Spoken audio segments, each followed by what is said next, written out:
হে মানুষ, তোমরা একটু চিন্তা করো। কিভাবে চিন্তা করো? তোমরা রাত্রেবেলা যখন শুইতে যাবে বালিশের সাথে মাথা লাগাই চিন্তা করবা। কিসের সাথে? বালিশের সাথে মাথা লাগাই চিন্তা করবা তোমার কি করা উচিত, তোমার কি করা উচিত না। শয়তান শুধু খারাপ বোঝে, ভালো সে বোঝে না। ভালো সে বোঝে না। ফেরেশতা ভালো বোঝে কিন্তু খারাপ বোঝে না। মানুষ একমাত্র জীব, মানুষ সৃষ্টির সেরা জীব। মানুষ হচ্ছে ভালো এবং মন্দ উভয়টাই বোঝে, বলেন সুবহানাল্লাহ। শয়তান খারাপ বোঝে, ভালো বোঝে না। ফেরেশতা ভালো বোঝে, খারাপ বোঝে না। মানুষ ভালো এবং খারাপ দুইটাই বোঝে।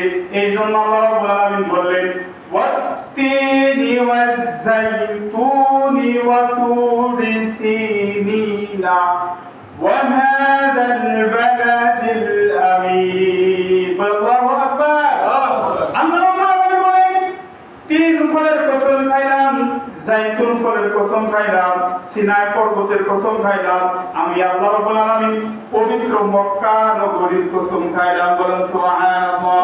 যেই মানুষগুলো নিজেকে ওজন করে ভাবে, নিজের কথা পরিমাপ করে চলবে, নিজেকে বুদ্ধি বুঝে বোঝার উপর চলবে, নিজেকে নিয়ে চিন্তা করবে, নিজেকে নিয়ে গবেষণা করবে, আল্লাহ রাব্বুল আলামিন মানুষের শরীরে যত অঙ্গ প্রত্যঙ্গ দিয়েছে প্রত্যেকটাই দামি। কি বলে? প্রত্যেকটা দামি কি দামি না? দামি।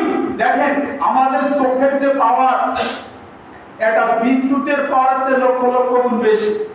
কি লক্ষ লক্ষ গুণ বেশি। আমরা চোখ দিয়ে তাকানোর সাথে সাথে সূর্য দেখতে পারবো, চোখ দিয়ে তাকানোর সাথে সাথে চন্দ্র তারা দেখতে পারবো, চোখ দিয়ে তাকানোর সাথে যত দূর পর্যন্ত যা অত দূর পর্যন্ত আমরা দেখতে পারবো। কিন্তু অন্য কারণে শক্তি আছে?